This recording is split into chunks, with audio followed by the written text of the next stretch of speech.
Hello friends, तो आज की वीडियो में बात करेंगे रूरल बैंक के बारे में।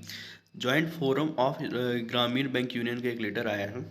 आपको पता ही होगा जो 12 बीपीएस और 9 जॉइंट नोट होता है वो पब्लिक सेक्टर बैंक में, फॉरेन बैंक में और प्राइवेट सेक्टर बैंक में, कुछ प्राइवेट सेक्टर बैंक में लागू होता है।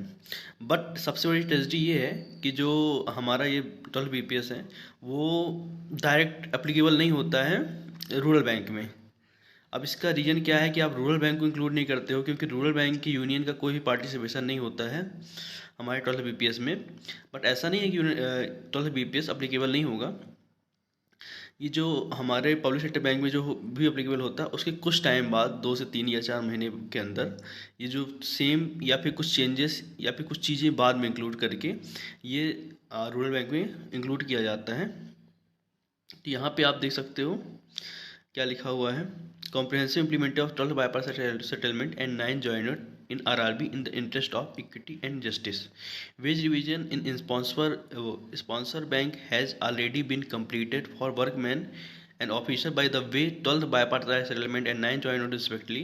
Further, it is submitted that the term of the award of National Industrial Tribunal upheld by Honorable Supreme Court of India, bipartite settlement operative at sponsor bank level are to be implemented in RRBs to maintain the parity. But unfortunate at the provision occasion, the wage revision in RRB was done in piecemeal manner, causing a number of industrial disputes and legal litigation. तो basically इन्होंने implement करने की बात बताई है।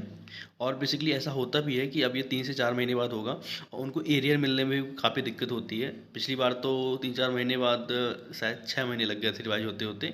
And जो उनका arrear आया था ना वो भी 1 साल के अंदर किस्त में आया था कि 6-6 महीने में। तो ये एक ट्रेजेडी है कि आप पब्लिक सेक्टर बैंक मतलब जो ग्रामीण बैंक हैं, जो गवर्नमेंट बैंक हैं, उनको छोड़ के आप प्राइवेट सेक्टर बैंक को बीपीएस शामिल करते हो, लेकिन रूरल बैंक को पार्टिसिपेट नहीं हो पा रहा आज तक, अभी तक डायरेक्ट पार्टिसिपेट नहीं हो पा रहा। थैंक यू दोस्तों।